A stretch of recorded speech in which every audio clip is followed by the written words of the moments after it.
This boarding pass looks fraudulent." The word fraudulent hung in the air, attaching itself to Zara, the black woman in the minds of nearby passengers. Suspicion spread like contagion. "Step aside, ma'am," the airline staff Brenda directed. "Is there a problem with my ticket?" Zara asked, voice level.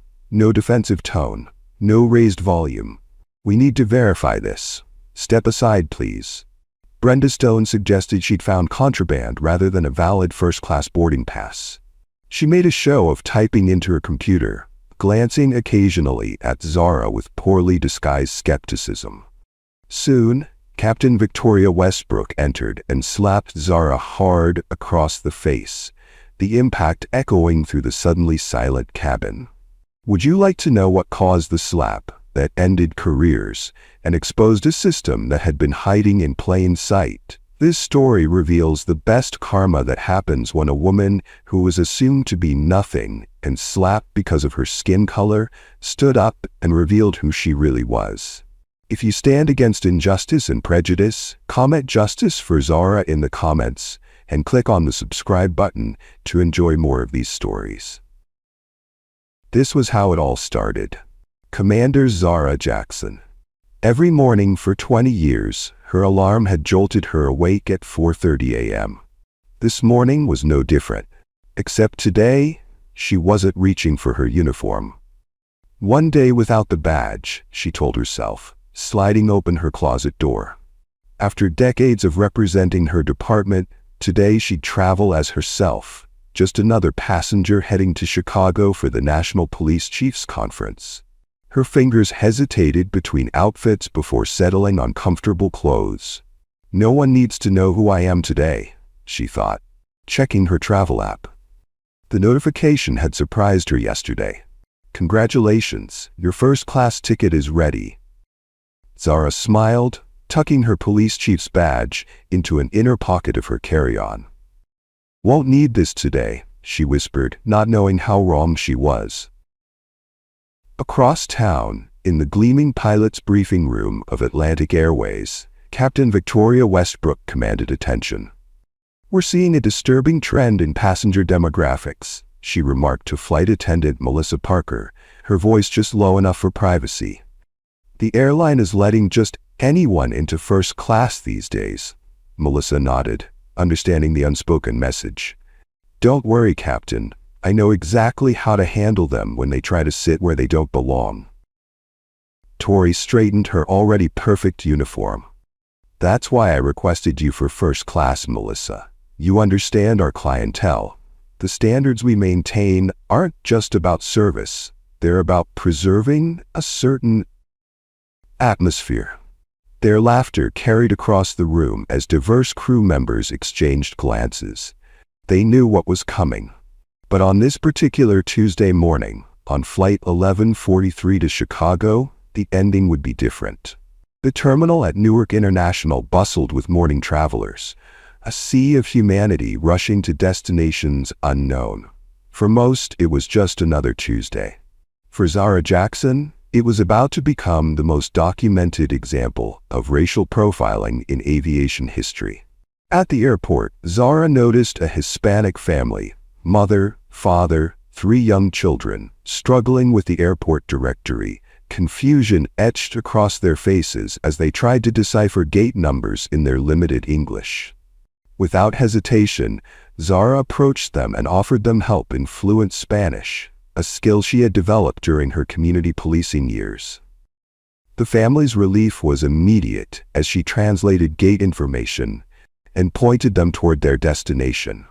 The mother grasped Zara's hand in gratitude, and for a moment, Zara remembered why she had entered public service 2 decades ago.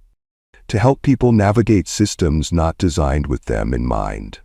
This simple act of kindness caught Captain Victoria Westbrook's eye as she strode through the terminal, pilot's cap tucked under her arm, authority radiating from her pressed uniform. She paused, observing the interaction with narrowing eyes.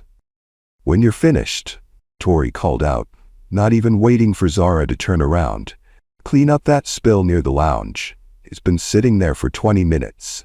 Her voice carried the unquestioned expectation of immediate compliance. Zara straightened, recognition dawning. "I'm a passenger," she explained calmly, "not an airport employee." No anger in her voice, no indignation. Just a simple correction of fact. Tori's expression didn't change. No embarrassment, no apology. Instead, her lip curled slightly. "You all look the same in this terminal," she muttered, loud enough to be heard before continuing her privileged path through the concourse. The words hung in the air like smoke.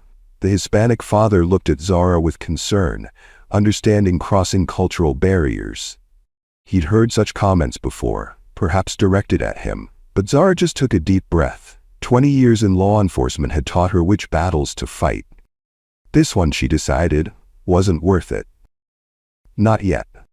15 minutes later, Zara approached the security checkpoint. Business travelers removed laptops with practiced efficiency. Zara's carry-on contained nothing unusual: clothes for 3 days, toiletries, conference materials. A small gift for her daughter. The scanner showed no threats. Green light, all clear. And yet, "Step aside, ma'am," a TSA agent directed, blue-gloved hand already reaching for her bag. Random screening. His name tag read Hoffman. His eyes never quite met hers. Random. The word hung in the air as 3 white businessmen walked through without a second glance. Random, as an elderly white couple was waved forward with smiles. Random, as a white teenager with a backpack full of electronics passed without question. Random, as a stream of non-black passengers flowed through the checkpoint unimpeded. The statistical improbability of such randomness wasn't lost on Zara. Agent Hoffman's hands were unnecessarily rough as they rummaged through Zara's meticulously packed belongings. Items carefully arranged, now jumbled without care.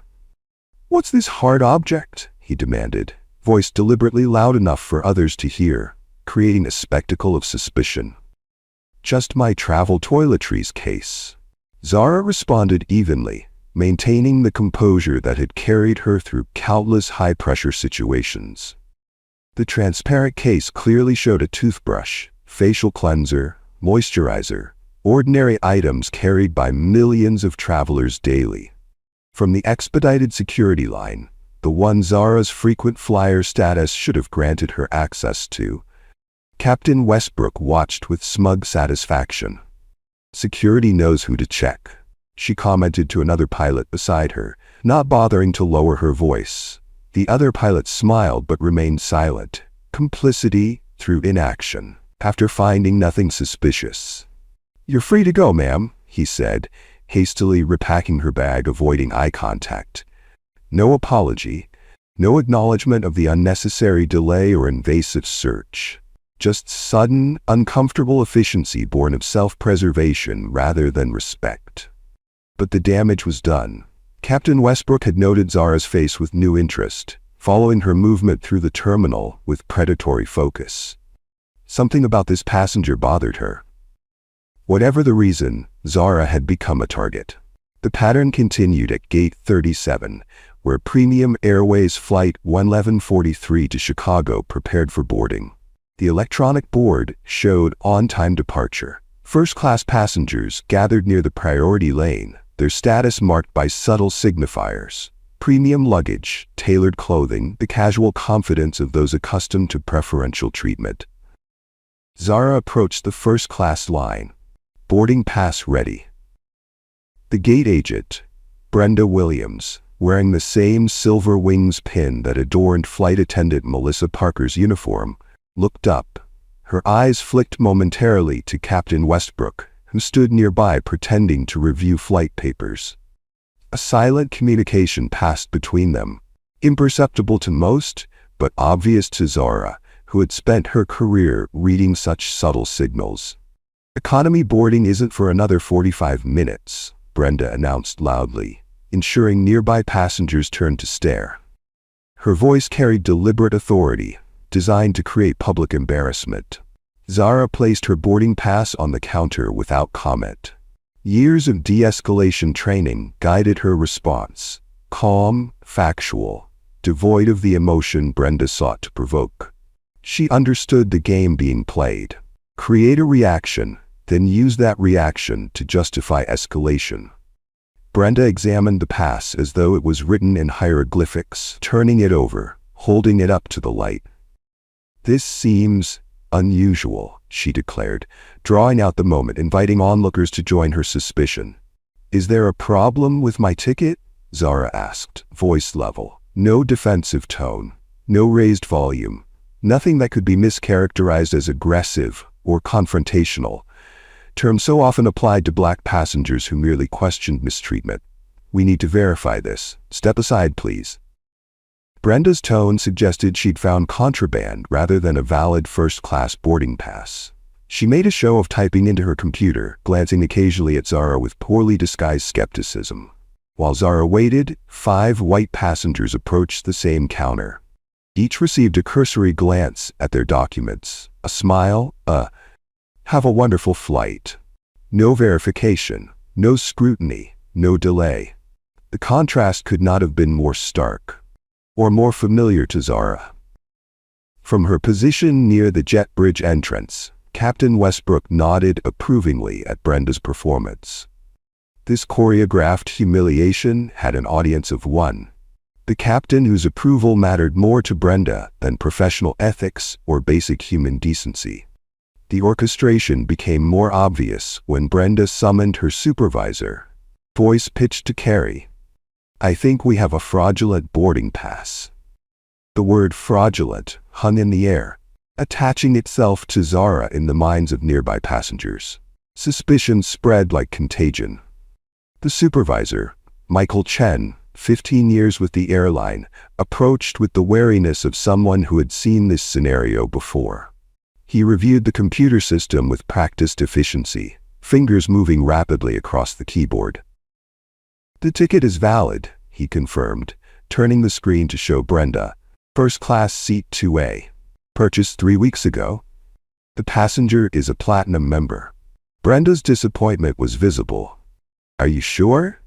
It doesn't seem right." The implication was clear. Some passengers didn't belong in first class regardless of their ticket status. That's when Captain Westbrook inserted herself directly into the situation, striding over with manufactured concern. "Is there an issue with boarding?"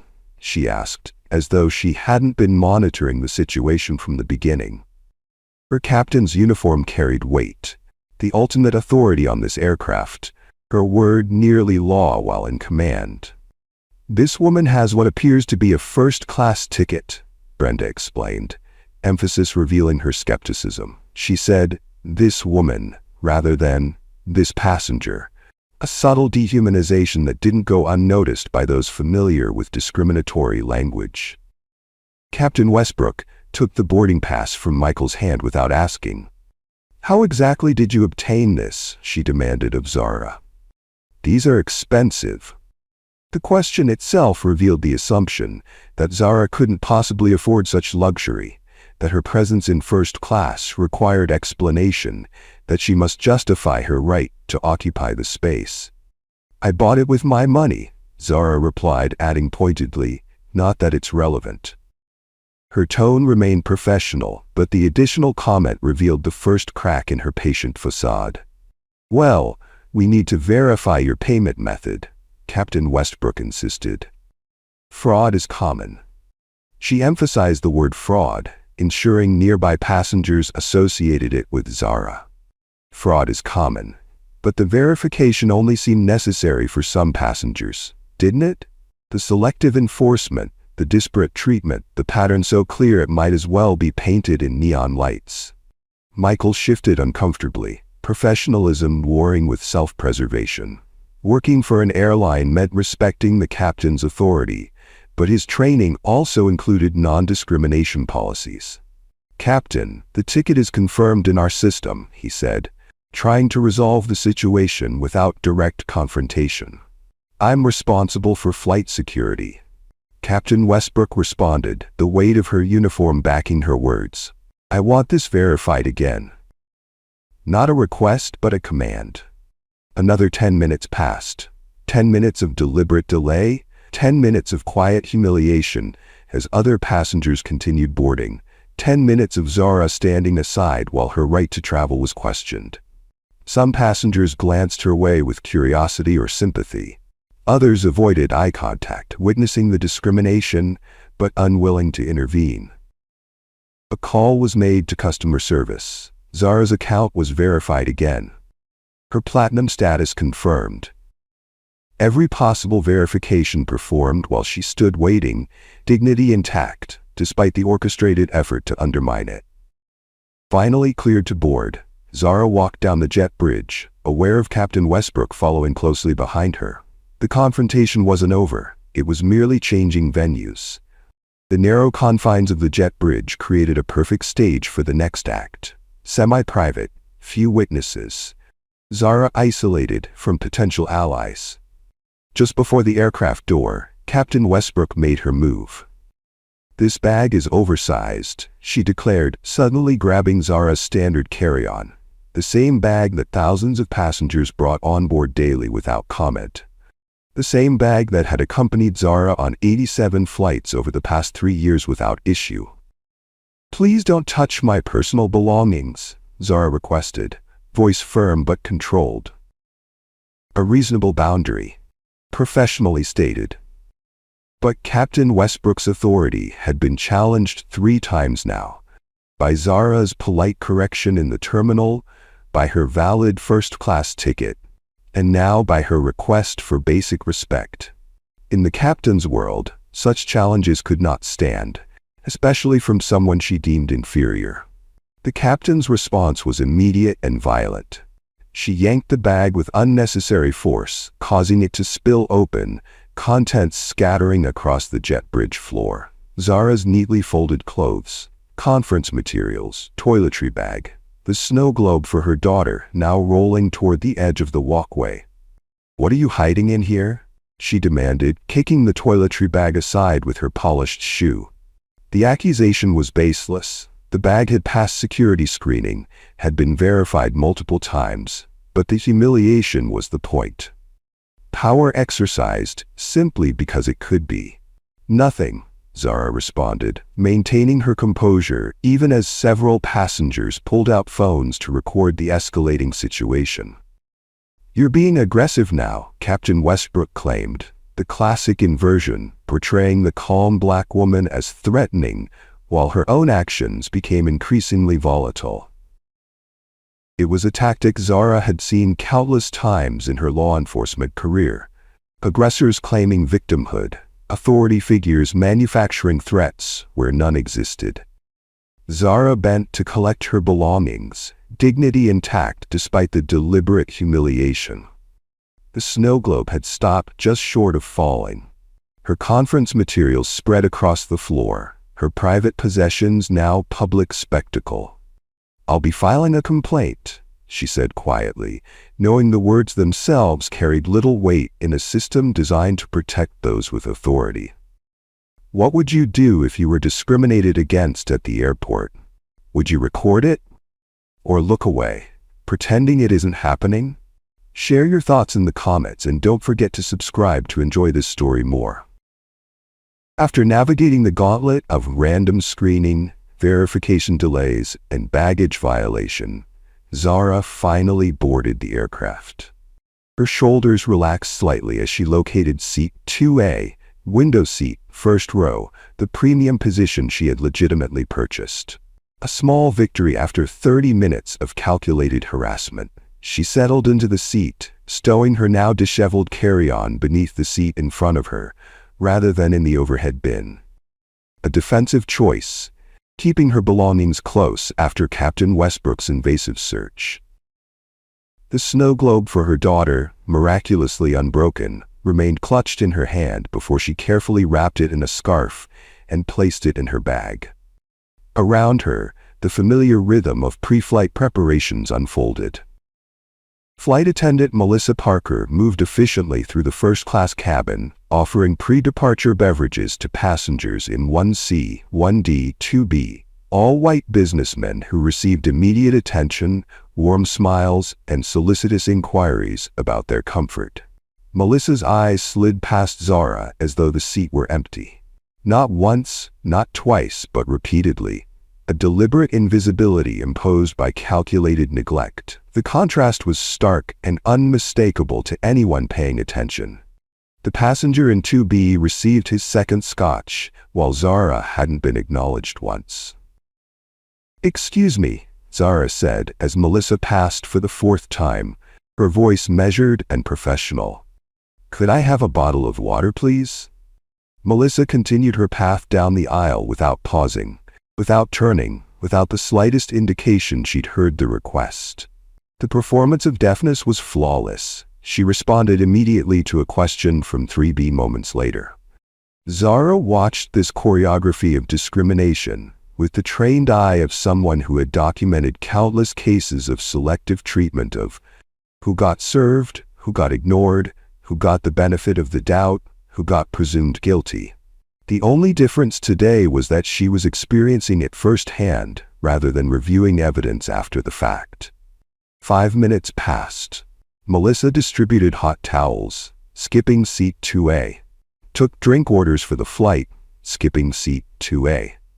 Offered magazines, skipping seat 2A. The message was unmistakable. You are not worthy of service. You do not belong here. Your comfort does not matter. Zara pressed the call button above her seat, the universal signal for requesting flight attendant assistance. Within seconds, Melissa reached up and deactivated it without a word, without even looking at Zara, continuing her preparations as though nothing had happened. The passenger in 2B, a middle-aged white man in an expensive suit, observed this exchange with growing discomfort. "Excuse me," he said to Melissa as she handed him a warm towel. "The woman next to me has asked for water 3 times. Could you please help her?" Melissa's smile tightened almost imperceptibly. "I'll get to her when I have time," she responded, her tone making clear that such time might never arrive. "We're quite busy with departure preparations."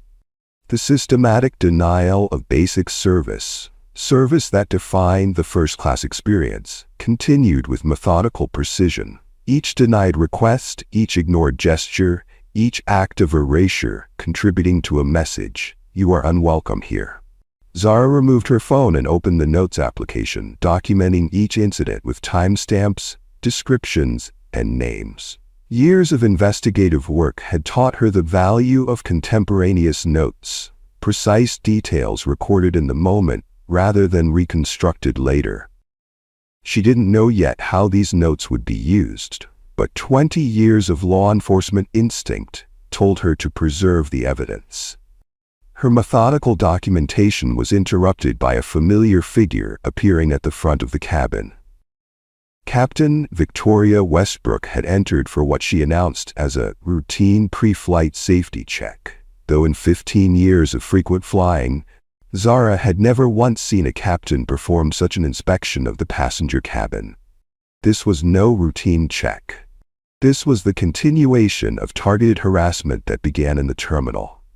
Captain Westbrook's eyes scanned the first-class cabin before locking onto Zara.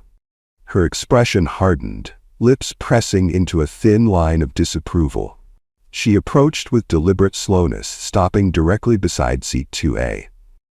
"There must be some mistake," she announced loudly, ensuring other passengers could hear. The statement wasn't directed at Zara but at the cabin generally, as though her presence was a system error rather than a legitimate passenger. "There's no mistake," Zara responded calmly. "This is my assigned seat." She gestured toward the boarding pass still in her hand, evidence of her right to occupy this space. Captain Westbrook's voice rose, abandoning all pretense of professionalism. "People like you don't belong in first class on my aircraft." The statement hung in the air, explicit, undeniable, witnessed by a cabin full of passengers who visibly recoiled at the naked prejudice. Shock rippled through the first-class cabin. A woman in 1B audibly gasped. The businessman in 2B shifted uncomfortably. A couple in row 3 exchanged worried glances. In the age of viral videos and career-ending moments captured on smartphones, such blatant discrimination seemed almost anachronistic. Yet here it was. unfolding in real time, with the captain's authority lending it institutional weight. Zara's expression remained composed, but her question cut to the heart of the matter. What exactly do you mean by people like me? The question was a trap, and they both knew it. There was no non-discriminatory answer possible. You know exactly what I mean, Captain Westbrook responded, doubling down rather than retreating. You're out of place here. The words carried centuries of history. Who belonged where? Who decided what happened to those who crossed invisible boundaries? The cabin had gone silent. Even the ambient sounds of boarding seemed to have faded.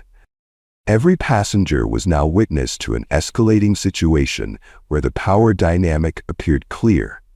The uniformed captain versus the lone passenger. Recognizing the historical significance of what was unfolding, Zara reached for her phone to document the interaction.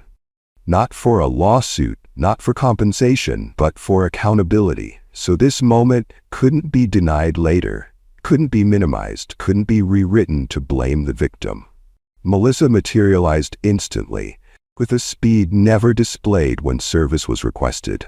No recording allowed during safety checks, she declared, positioning herself to block Zara's phone.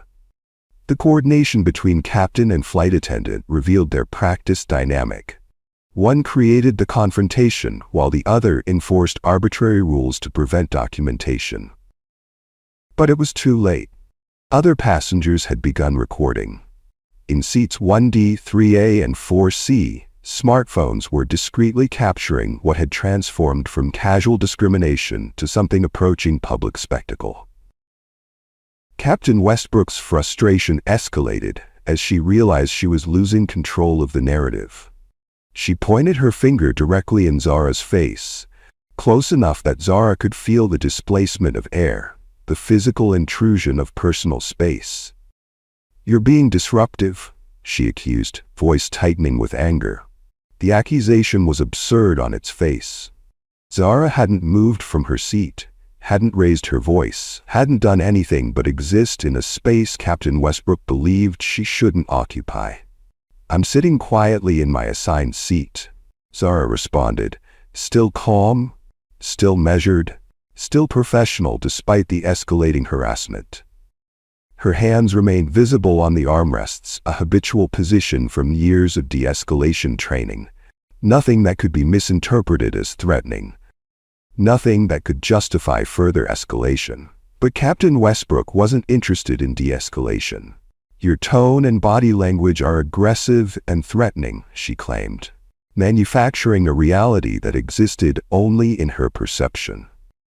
It was a familiar tactic to anyone who had studied or experienced racial profiling. Interpret neutral behavior as threatening when performed by certain bodies. The businessman in seat 2B, who had witnessed the entire interaction from a distance of less than 2 feet, finally intervened. She hasn't moved or raised her voice, he said, addressing Captain Westbrook directly. Stay out of this. Captain Westbrook snapped, her authority now openly challenged by a passenger she would typically treat with deference. She's creating a hostile environment. The irony of the statement was lost on no one present. The only hostility emanated from the captain herself, the atmosphere tense solely because of her escalating behavior. Zara recognized the dangerous trajectory of the situation. The only hostility is coming from you and your staff, she stated factually, her voice still calm but direct. The truth of the statement, validated by every witness present, pushed Captain Westbrook past her breaking point. That's it, she declared, face flushing with anger. Melissa, call security to remove this passenger. Melissa moved to the cabin intercom with practiced efficiency. The same efficiency notably absent when service was requested. Security to first class, she announced, disruptive passenger. The words echoed through the aircraft, transforming a first-class seat into a crime scene, a paying passenger into a suspected threat. 3 minutes passed in tense silence. Captain Westbrook stood guard as though Zara might attempt escape, though she hadn't moved from her seat. Passengers continued recording discreetly, documenting what many already recognized as a career-ending abuse of authority. 2 airport security officers arrived at the aircraft door, expressions professional but confused as they scanned the cabin. They saw no disruption, only a composed black woman sitting quietly in 2A, while the captain hovered nearby, visibly agitated. "Remove her immediately," Captain Westbrook demanded, gesturing toward Zara. "She's threatened my crew." The accusation was not merely false, but impossible to reconcile with the calm scene before them. The security officers instantly sprung into action. "I've done nothing wrong," Zara stated quietly. "This is racial profiling." The words named the reality that had been unfolding in plain sight, the systematic targeting based on appearance rather than behavior. "There she goes, playing the race card," Captain Westbrook exclaimed, voice rising to a near shout.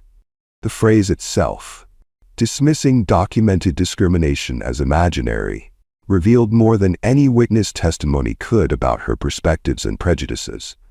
The security officers exchanged glances, ready to use their position in what had clearly become a situation. But Zara reached slowly, deliberately toward the inner pocket of her jacket.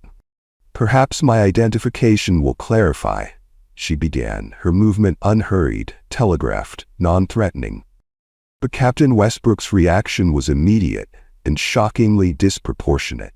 With no warning, she slapped Zara hard across the face, the impact echoing through the suddenly silent cabin. "She's reaching for a weapon," she shouted, the justification following the violence rather than preceding it. Time seemed to suspend in the aftermath of the assault, passengers frozen in disbelief, security officers momentarily paralyzed by the unexpected escalation.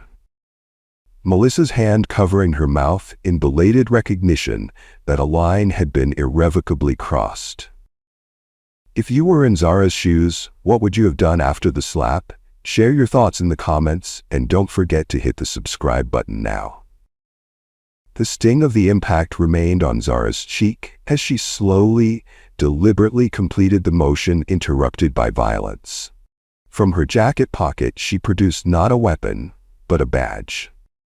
Not just any badge, but one instantly recognizable to anyone in law enforcement.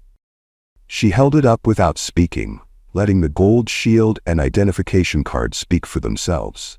The silence stretched 1 beat, 2 beats, 3, as recognition dawned across multiple faces simultaneously. The senior security officer broke the silence, voice cracking slightly with disbelief. "Chief Jackson, of the Metropolitan Police."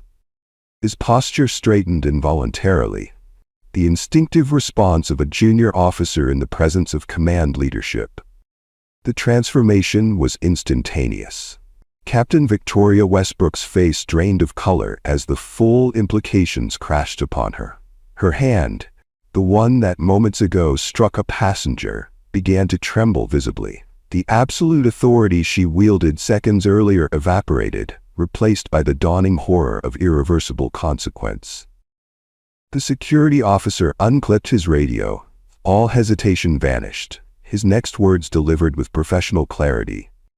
"I need backup and arrest support at Gate 37. Captain Victoria Westbrook is being detained for assaulting Chief Zara Jackson." In a single moment, in a single revelation, the power dynamic that shaped every interaction since the terminal had inverted completely. The woman repeatedly told she didn't belong held more authority than anyone else on the aircraft. The woman dismissed, ignored, and assaulted was the highest-ranking law enforcement officer in the jurisdiction. Captain Victoria Westbrook was about to learn the most expensive lesson of her career. Assumptions had consequences, privilege had limits, and justice sometimes arrived wearing casual clothes in Seat 2A. The revelation of Zara Jackson's badge froze time in the first-class cabin of Flight 1143. For 23 seconds, captured on multiple passenger recordings, no one spoke. No one moved. The only sound was the ambient hum of the aircraft's ventilation system and the distant murmur of boarding passengers unaware of the seismic shift occurring in first class. Captain Victoria Westbrook stood backed against the bulkhead wall, right hand still suspended in the air, the hand that moments ago struck the highest-ranking law enforcement officer in the metropolitan area. Her face had drained of color so completely that several passengers later described it as ghostly. 20 years of unchecked authority, of protected privilege, of insulated entitlement, all collapsing in a single moment of irreversible consequence. The senior security officer, Robert Diaz, 15 years with airport security, recovered first. His training overrode his shock as he unholstered handcuffs from his belt with practiced efficiency. "Captain Victoria Westbrook," he announced formally, "you're under arrest for assault." The words penetrated Captain Westbrook's frozen disbelief. "You can't do this," she protested, voice rising with indignation. "I'm the captain." The declaration emerged as though the title itself conferred immunity, as though her uniform created a barrier against accountability that had, until this moment, proven largely true. Officer Diaz positioned himself behind her, securing the first cuff around her wrist with a metallic click that resonated through the cabin. "You struck a police chief," he stated matter-of-factly, "in front of 200 witnesses and at least a dozen cameras." He secured the second cuff, completing the physical manifestation of authority transferred. "Your rank doesn't place you above the law." The reality of her situation began to penetrate Captain Westbrook's shock. She struggled against the restraints, the movement awkward and undignified, so different from her usual carefully choreographed command presence. "This is a mistake." She was reaching. The justification died on her lips as she realized how hollow it sounded, how thoroughly contradicted by witness testimony and video evidence. Flight attendant Melissa Parker emerged from her own paralysis, moving toward the officers with the desperate energy of someone watching their career implode in real time. "There must be some misunderstanding," she began, positioning herself between the officers and Captain Westbrook. The captain was just following security protocols. The second security officer, Sarah Lynn, more recently hired but equally professional, stepped forward.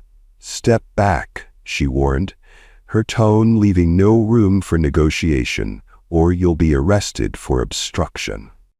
Officer Lynn's hand moved to her own handcuffs, making clear this wasn't an idle threat. "We already have multiple witness statements about your coordinated harassment of Chief Jackson." Melissa retreated, self-preservation finally overriding loyalty to her captain. She glanced toward Zara, opening her mouth as if to offer some belated apology or explanation, but thought better of it. The time for words had passed. The time for consequences had arrived. The commotion had drawn attention beyond the first-class cabin. Passengers in economy recorded through the dividing curtain. Flight attendants assigned to the main cabin hovered uncertainly in the galley, whispering among themselves. Word spread through the aircraft with the viral efficiency of shocking news. The captain slapped a passenger. The passenger is a police chief. They're arresting the captain. The airline station manager, Kenneth Williams, 22 years with Atlantic Airways, rushed on board, face flushed with exertion and alarm. He had received 3 emergency alerts simultaneously: captain being arrested, high-profile passenger assaulted, departure delayed. The confluence of operational, legal, and public relations disasters had propelled him from his office to Gate 37 in record time. "Chief Jackson," he began, approaching Zara with the caution of someone nearing an unexploded ordnance. "I'm mortified." The apology fragmented as he struggled to find words adequate to the situation. What corporate language addressed a chief of police being racially profiled and physically assaulted by airline staff? Zara Jackson had not moved from seat 2A, had not raised her voice, had not displayed the anger that most would consider fully justified under the circumstances. "I want all security footage preserved immediately," she stated, voice professional but firm. Not a request, but a directive from the highest law enforcement authority in the jurisdiction. From the terminal, the gate area, the jet bridge, and the aircraft. Every camera, every angle. She knew from experience how quickly evidence could disappear when powerful institutions faced liability. Kenneth nodded rapidly, already typing directives into his tablet. "Of course, Chief, I've already." His tablet chimed with an incoming video call, interrupting his response. The screen displayed "Incoming, CEO Emergency Protocol" in flashing red letters. Within 90 seconds of Captain Westbrook's arrest, the incident had escalated to the highest levels of Atlantic Airways. The corporate machinery that typically insulated frontline staff from consequences had reversed direction, now operating at unprecedented speed to distance the airline from the unfolding catastrophe. Kenneth turned the tablet to display the video conference. Premium Airways CEO Richard Hamilton appeared. Hamilton's expression reflected the gravity appropriate to a $42 billion company facing potential brand annihilation via viral video. "Chief Jackson," Hamilton began, dispensing with corporate pleasantries, "on behalf of the Airways, I want to personally apologize for the inexcusable treatment you've experienced. I assure you that Captain Westbrook's actions represented neither our policies nor our values." The carefully crafted statement, likely vetted by legal even in these hasty circumstances, rang hollow against the evidence already spreading across social media. Captain Westbrook's behavior was not an isolated incident, but the culmination of coordinated harassment involving multiple staff members over an extended period. As if to underscore this reality, Melissa Parker was approached by two uniformed airline supervisors who had boarded during Hamilton's statement. "Flight Attendant Parker, your employment with Atlantic Airways is terminated effective immediately," the senior supervisor stated, loud enough for nearby passengers to hear. "Please surrender your credentials and exit the aircraft." The swift employment action, normally preceded by investigations, hearings, and union consultations, revealed the airline's desperation to contain the damage. Melissa's face crumpled as 27 witnesses recorded her escort from the aircraft. Her career ended in the same public space where she had participated in Zara's humiliation. Through the still open aircraft door, gate agent Brenda Williams was visible at the boarding podium, being approached by airline security.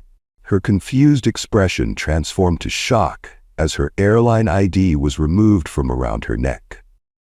3 minutes later, a replacement gate agent took her position.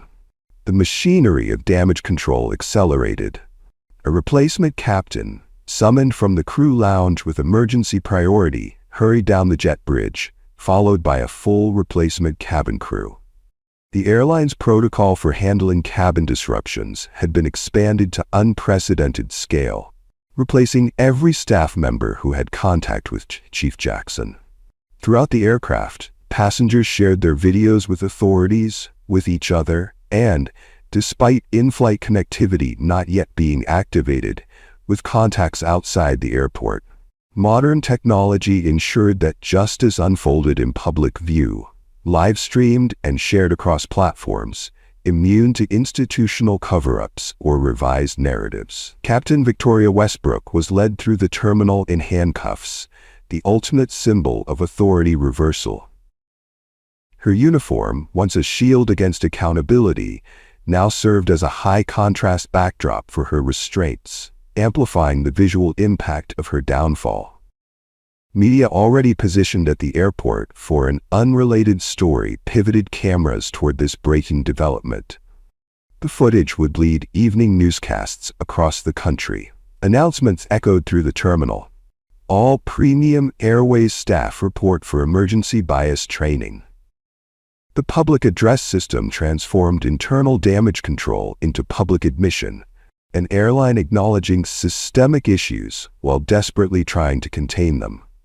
The consequences extended beyond the airport. At Metropolitan Police Headquarters, A holding cell door closed on Captain Victoria Westbrook, with the definitive thud of privilege suspended. The stark concrete room contrasted sharply with the command authority of the cockpit she had occupied hours earlier. Her uniform had been exchanged for standard-issue detention clothing, the ultimate equalization. Across town, in a conference room hastily converted for witness interviews, Zara Jackson provided her official statement. Her account unfolded with the precision of someone trained to document incidents. Chronological, factual, devoid of emotional characterization, but rich in verifiable detail. Her notes from the aircraft proved invaluable, contemporaneous documentation strengthening an already overwhelming case.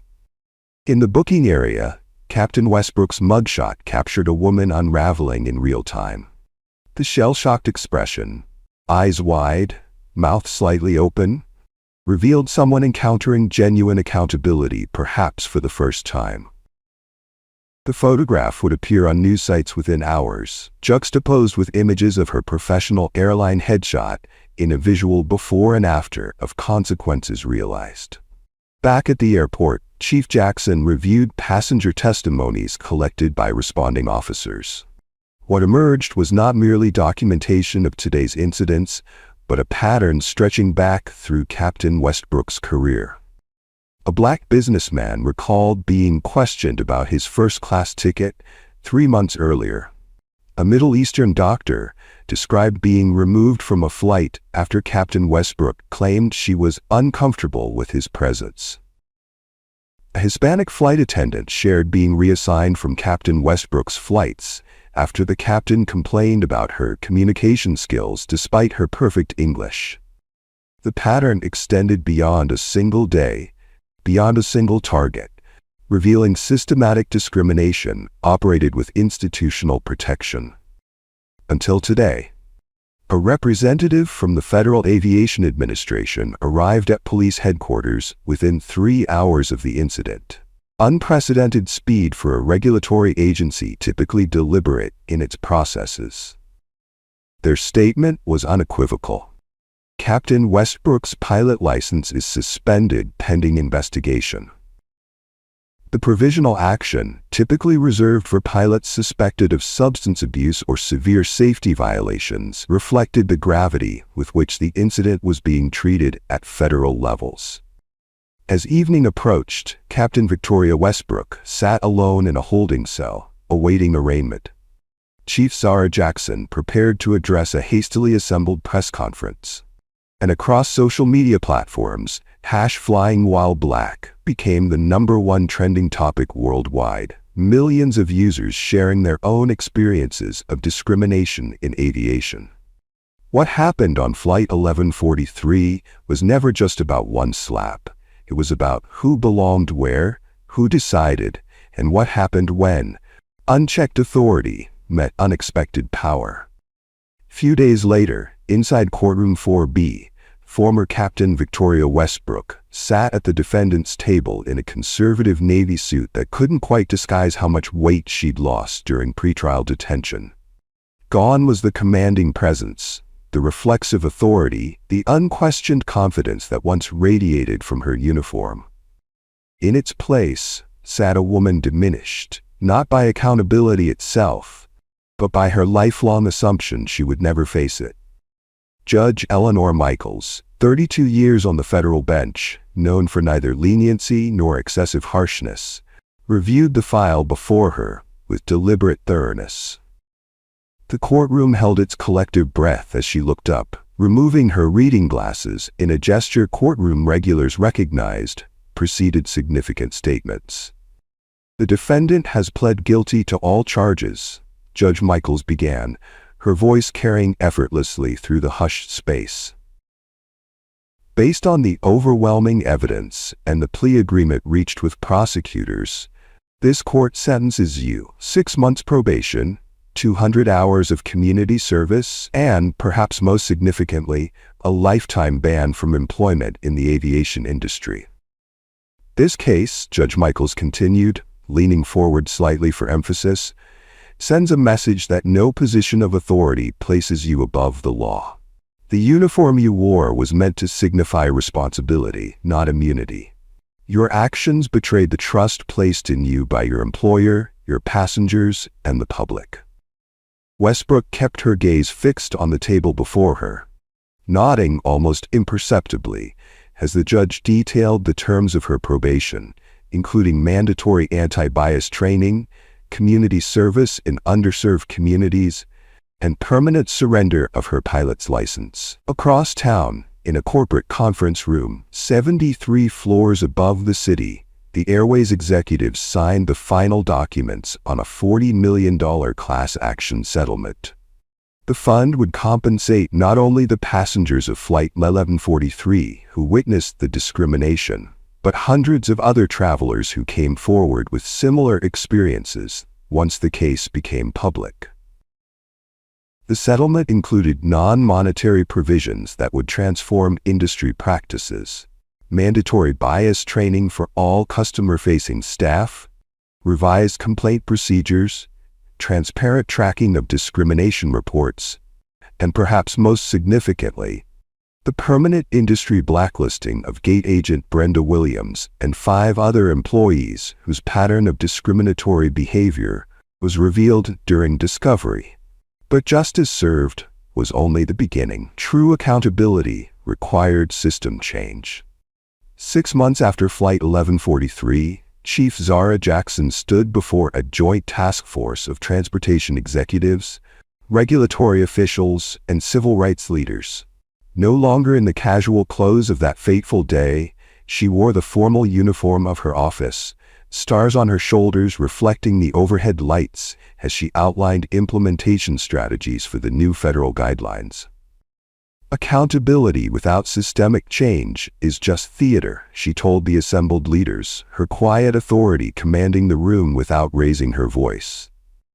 Our goal is not punishment, but transformation, creating systems where such incidents become impossible rather than merely punishable. The transformation unfolded across the industry with remarkable speed. Airlines implemented blind passenger processing systems where seat assignments and upgrades were determined exclusively by membership status, spending history, and other objective metrics, removing the subjective judgments that allowed discrimination to flourish. An anonymous reporting system, accessible via QR codes on boarding passes and in-flight materials, created unprecedented transparency. Reports increased by 300% in the first month, not because incidents had increased, but because passengers now believed reporting would lead to action rather than indifference.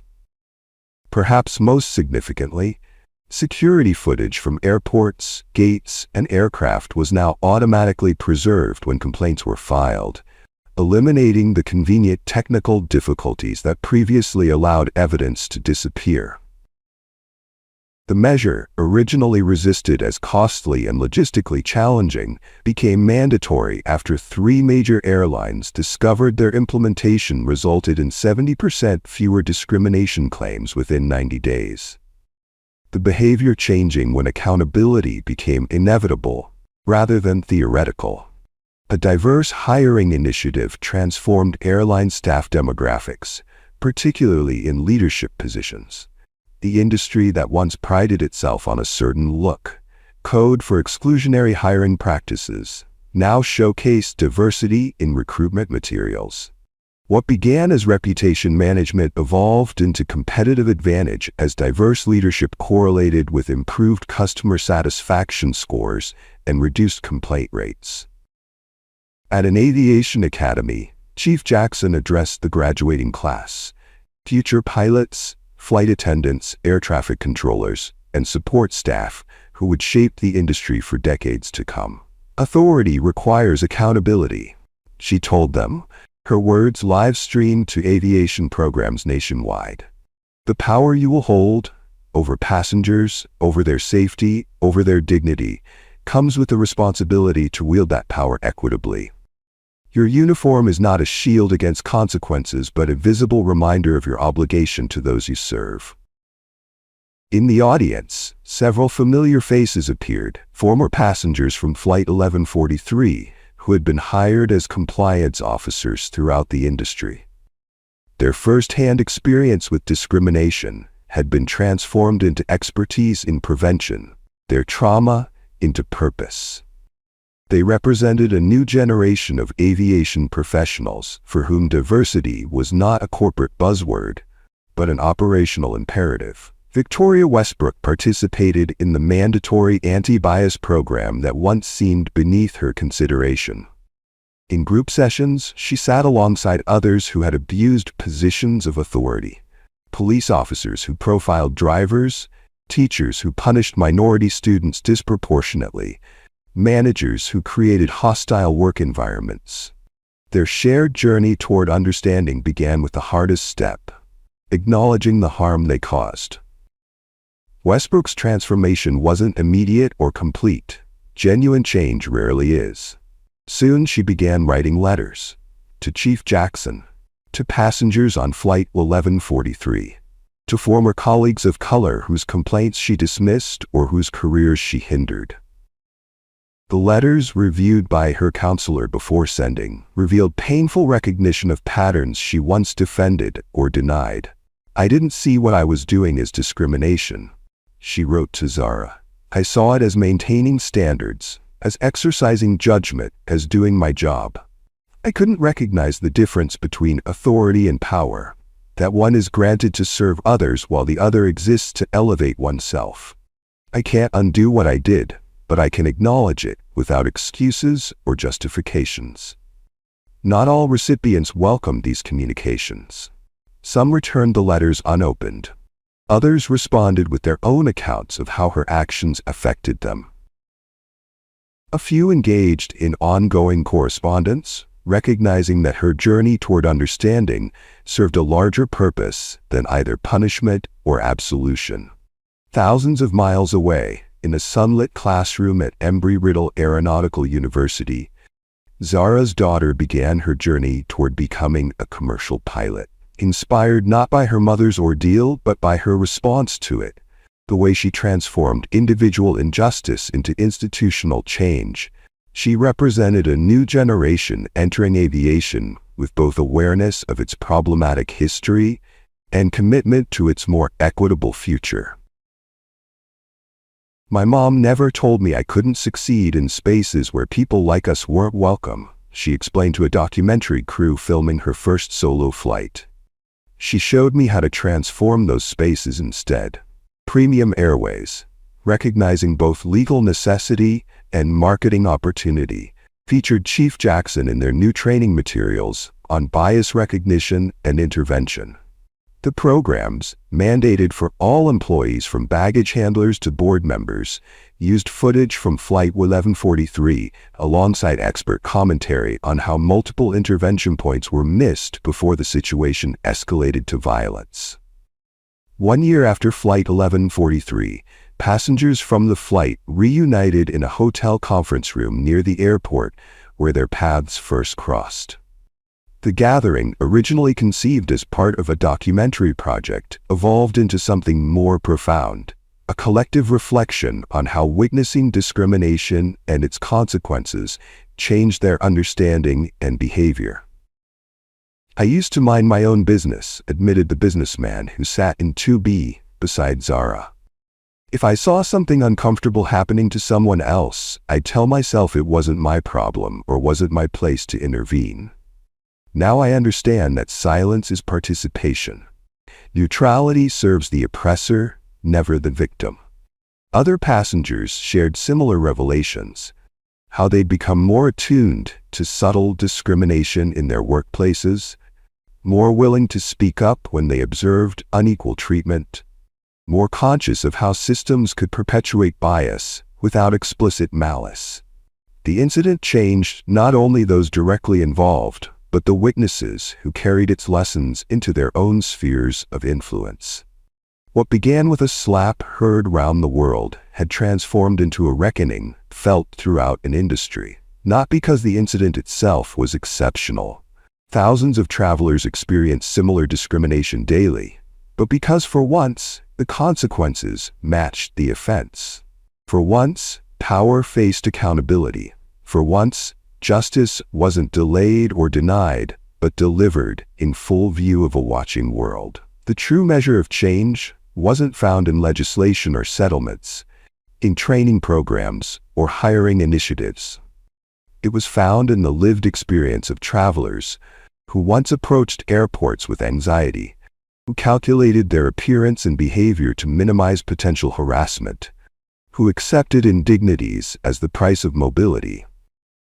When authority abused its power, the damage extended far beyond individual incidents to erode trust in entire systems. But when accountability followed abuse, swift, appropriate, transparent, that same trust began to rebuild. Not through promises or policies, but through visible evidence that justice applied to everyone, regardless of uniform or title or position.